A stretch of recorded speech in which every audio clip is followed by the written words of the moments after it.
सम्माननीय बंधुओं, सादर नमस्कार। जय श्री राम, राधे राधे, जय हनुमान।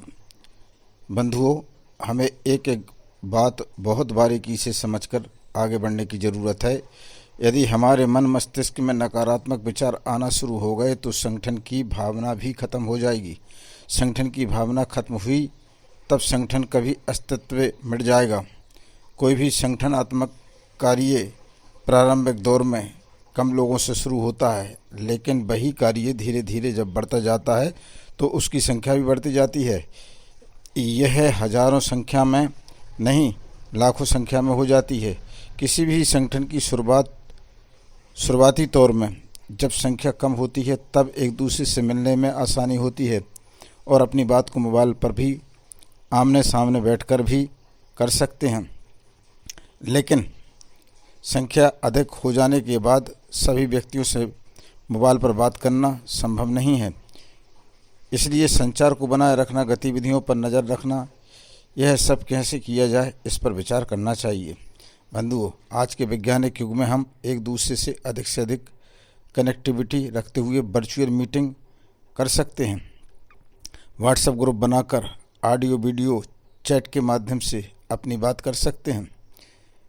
इस प्रकार आधुनिक तकनीक का सहारा लेकर एक दूसरे संपर्क में जुड़े रह सकते हैं।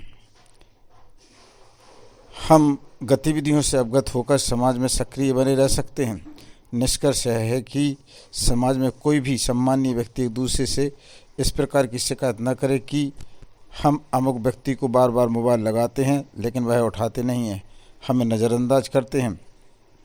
जबकि परिस्थितियाँ कभी कभी ऐसी बन जाती हैं कि मोबाइल बिजी होता है या व्यक्ति मोबाइल से दूर होता है या फ्रेश होने के लिए गया है या कहीं चला गया है, इसलिए वह मोबाइल नहीं उठा पा रहा है। इन कारणों से हमें बुरा नहीं मानना चाहिए। ऐसी स्थिति में हम हमारे मस्तिष्क में नकारात्मक ऊर्जा भर लेते हैं जिसके कारण संगठन को हम नुकसान पहुंचाने वाले हो जाते हैं और संगठन तार हो जाता है। इसलिए हमेशा समाज के प्रति हम सभी को सकारात्मक सोच के साथ आगे बढ़ना चाहिए। अंत में यही कहूँगा, सकारात्मक सोच रखें और आत्मविश्वास के साथ हमें एक दूसरे से मिलकर चलना है।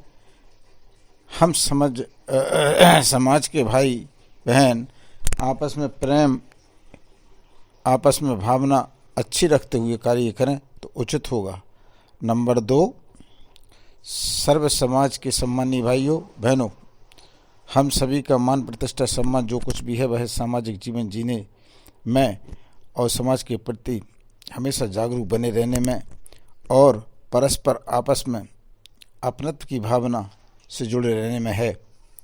समाज में बिखराव के बहुत से कारण बन जाते हैं जो कि हमारे लिए समाज में अकेला होने पर मजबूर कर देते हैं। जब कोई व्यक्ति आर्थिक उन्नति कर लेता है या परंपरागत तरीके से उसके पास बहुत अधिक धन होता है, वह समाज को नकारात्मक दृष्टिकोण से देखने लगता है। ऐसी परिस्थितियों में मन मस्तिष्क को समाज से अलग करती है और अभिमान से जोड़ती है। इसलिए समाज में समरसता बनाए रखने के लिए हमें बहुत बारीकियों से अध्ययन समझने की आवश्यकता है।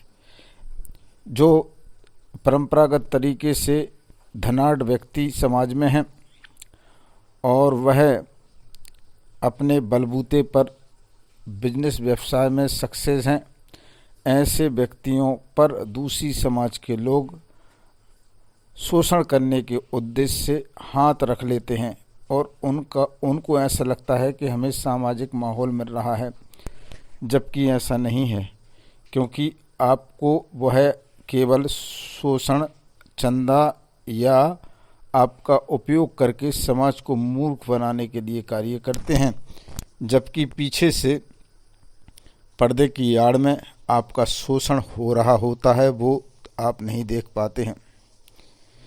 यदि हमारी समाज संगठित है, आपसी प्रेम है और उस प्रेम के बीच कोई दीवार अहंकार धन दौलत की नहीं है, तब हमारी स्थिति सुदृढ़ होकर मजबूत होती चली जाएगी। फिर हमारे समाज को सामाजिक, राजनीतिक और आर्थिक उन्नति करने से कोई नहीं रोक सकता है। रावण का अंत होने का कारण अहंकार था। रावण ने अपने भाई विभीषण की बात को स्वीकार न करते हुए अहंकारवश उसको तिरस्कृत कर दिया और अपने मंत्रिमंडल से भी निकाल दिया। परिणाम जो निकलकर सामने आया वह सभी जानते हैं, क्योंकि रावण का अंत हो गया। दोस्तों, नंबर 3, स्थितियाँ स्थानीय गतिविधियों को संचालित करने के लिए समाज के प्रत्येक व्यक्ति को जोड़कर कार्य करने की आवश्यकता होती है।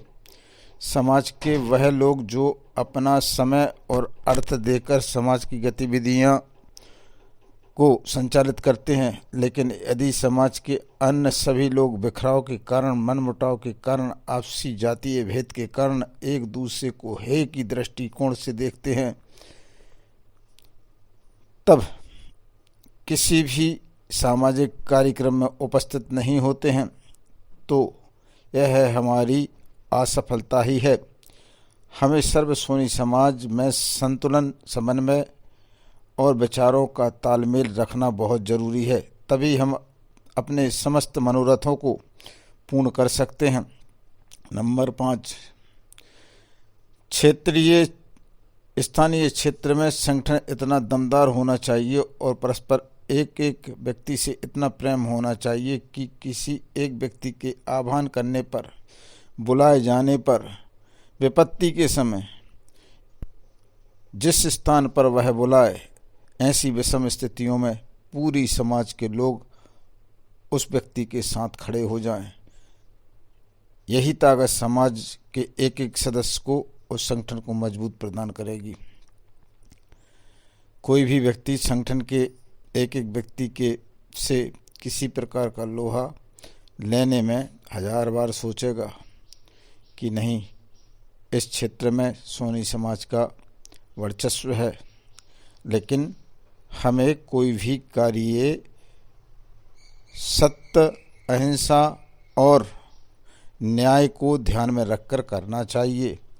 इस प्रकार संगठन आपको सुरक्षा भी प्रदान करता है और संगठनात्मक एकता वह शक्ति है जिसके सामने शासन, प्रशासन सभी आपकी बात को सुनने के लिए तैयार रहते हैं। इसी विचार को लेकर हमें स्थानीय स्तर पर कार्य करने की आवश्यकता है। हमारी कार्य प्रणाली समाज को सुरक्षा, संपन्नता, वैभवता प्रदान करती है। नंबर 6, हमें संगठन बनाने की आवश्यकता क्यों पड़ी? यह प्रश्न प्रत्येक व्यक्ति के मन मस्तिष्क में जरूर आता है, लेकिन उत्तर इस प्रकार है। जब मानव समाज में तानाशाही व्यवस्था जन्म ले लेती है और लोग गुट बना बनाकर अनाचार, अत्याचार, बलवा, दादागिरी, राजनीति में आधिपत्य जमा कर समाज का शोषण करने लगते हैं, ऐसी स्थिति में हमें संगठन की आवश्यकता पड़ती है। किसी भी संगठन के बन जाने के बाद उसे तोड़ने की साजिशें भी शुरू हो जाती हैं। इसलिए हमेशा जागरूक बनो। राजनीति में, समाज में अपनी हुकूमत को बरसों से कायम रखे हुए लोग, उनके सामने कोई भी संगठन एक चैलेंज बनकर सामने आता है। इसलिए दोस्तों, हमें अपनी जाति में जाति भेद भुलाकर एक दूसरे को बंधुत्वता की दृष्टिकोण से जोड़ना जरूरी है। लोग अनादिकाल से फूट डालो राज करो की नीति अपनाकर हमारे ऊपर राज करते हुए आए हैं और हमारी कमजोरी रही है कि हम उनकी साजिशों का शिकार होते हुए आए हैं और हम आपस में फैल फूट कर एक दूसरे के विरोधी बन गए हैं। यदि हमने बारीकियों से समाज का अध्ययन नहीं किया और आपसी मतभेदों को संगठन में रहते हुए भी बनाए रखे, तो निश्चित तौर पर समझ लेना कि हमारा संगठन एक दिन टूट जाएगा, खंड खंड हो जाएगा, साजिशों का शिकार होकर टूट कर खंड खंड होकर ख़त्म हो जाएगा। नंबर 7, समाज से बड़ी कोई मंच नहीं होती। समाज से बड़ी कोई मंच नहीं होती। समाज के लोग इकट्ठा होकर जो भी कार्यक्रम का आयोजन करते हैं वही एक मंच है। किसी संस्था के बैनर तले या तत्वाधान में कार्यक्रम करना उसे वैधानिकता से जोड़ता है और कार्यक्रम के रिकॉर्ड हमें आगे चलकर शासकीय प्रोजेक्ट दिलाने में मदद करते हैं। हम शासन को अपनी संस्था की गतिविधियों को रिकॉर्ड सेट दिखाकर भविष्य में लाभ अर्जित कर सकते हैं। इसलिए हमें बैनर मंच की आवश्यकता होती है, लेकिन समाज सर्वोपरि है। समाज की हर सुविधाओं पर, उनके कार्यक्रम के आयोजन करने पर एक एक सदस्य का ध्यान भी रखना चाहिए। किसी व्यक्ति ने कक्षा 10वीं तक अध्ययन किया है और वह 10वीं की ट्यूशन लेकर अन्य बच्चों को पढ़ा भी रहा है, तो अन्य बच्चे पढ़कर फर्स्ट डिवीज़न पास होते हैं, लेकिन जो व्यक्ति पढ़ा रहा है उसके पास कोई डिग्री शासकीय नहीं है, तो उसे लोग साक्षर ही मानेंगे। इस तरह शासन प्रशासन की नज़रों में केवल साक्षर ही रहेगा वह। समाज में के लोग इकट्ठे होकर जो भी व्यवस्था करते हैं उसमें समाज के प्रत्येक व्यक्ति को समाज के लोगों की व्यवस्था के अनुसार चलने की आदत होना चाहिए, ना कि यह बताने की कि ऐसी व्यवस्था कर लेते तो और अच्छा रहता। क्योंकि स्थानीय व्यवस्था जो भी है, जैसे भी उन्होंने बनाई है, उन्होंने सारा खर्च, सारी समय देकर वह व्यवस्था लगाई है। हमें उनकी व्यवस्थाओं में चार चांद लगाना चाहिए, ना कि कोई त्रुटि निकालना चाहिए। समाज आगंतुक लोगों को स्थानीय व्यवस्था अनुसार किसको क्या कितना महत्व देना है और किसको महत्व से वंचित रखना है और किसको कुर्सी पर बिठाना है, किसको फर्श पर बिठाना है, यह सब समाज की व्यवस्था है। हमें उनकी व्यवस्था को खुशी खुशी स्वीकार करना चाहिए। समाज का जो भी कार्य कहीं भी हो रहा हो, यह सौभाग्य का विषय है और आयोजन करने वाले व्यक्ति समाज के सम्माननीय व्यक्ति हैं, जिन्होंने साझा सोच रखते हुए कार्यक्रम करने की व्यवस्था बनाई है। ऐसी स्थिति में हम उन्हें सहयोग करें, किसी प्रकार की त्रुटि न निकालें। नंबर 8, ध्यान देने योग्य बात, समाज में जब आपसी तालमेल होता है तब प्रत्येक व्यक्ति को समाज के प्रति कार्य करने का मन भी करता है, और जब सभी समाज के लिए समर्पित होकर कार्य करने लगते हैं तो समाज की गतिविधियां भी समाज में दिखने लगती हैं। समुचित समाज एकता के सूत्र में बंधकर जब कार्य करने लगती है तब अपनी समाज की दूसरी समाजों में भूमिका महत्वपूर्ण नज़र आने लगती है, महत्व बढ़ जाता है। एक बात और सचमुच समुचित समाज मिलकर व्यक्ति में योग्यता देखकर सर्वसम्मति से यदि अध्यक्ष बना देते हैं तो यह महत्वपूर्ण भूमिका अदा करने के लिए, समाज अपने को आगे बढ़ाने के लिए यह कार्य करती है। देखिए, किसी समिति का रजिस्ट्रेशन समाज के नाम से कराकर कोई व्यक्ति राष्ट्रीय, क्षेत्रीय, प्रदेश स्तरीय अध्यक्ष बनकर समाज के बीच जाता है कि मैं राष्ट्रीय अध्यक्ष हूँ, मैं सचिव हूँ, मैं पदाधिकारी हूँ, इससे कोई फर्क नहीं पड़ता, क्योंकि वह समाज के अनेक लोगों ने, प्रदेश के लोगों ने नहीं बनाया है, बल्कि 5 लोगों ने बैठकर एक समिति गठित की है। लेकिन उस समिति का जब तक कोई महत्व नहीं है, जब तक कि वह समिति के लोग समाज के बीच न जाकर केवल अपने मन मुताबिक कार्य करते हैं। इसलिए समाज के एक एक व्यक्ति का जुड़ाव समिति से या समाज के लोग इकट्ठे होकर कोई समिति बनाते हैं, दोनों में फ़र्क है। अगर समिति समाज के एक एक व्यक्ति तक पहुंच जाती है तो समाज समिति को ज़्यादा महत्व देगी, और समाज के लोग कोई कार्य इकट्ठा कर कोई कार्यक्रम बनाते हैं और उसे अगर विधिवत चला लेते हैं तो वह भी अपनी महत्वपूर्णता रखती है। इस प्रकार की समिति बनाने के बाद हम समाज के अनुसार यदि समाज में जाकर कार्य करते हैं और उसके अनुकूल चलते हैं तो ऐसी समिति का अर्थ निकलता है। लेकिन समिति अपने आप चलाने लगें, समाज के व्यक्तियों को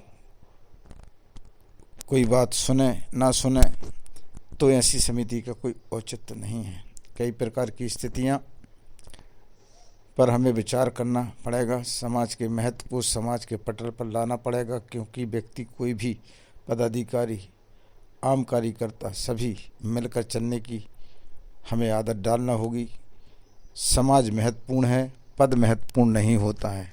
समाज के लोग जिसको महत्व देते हैं वह पदाधिकारी हो अथवा ना हो, उसको महत्व देते हैं जो समाज के बीच कार्य करने में लगन से कार्य करता है, सबको लेकर चलता है।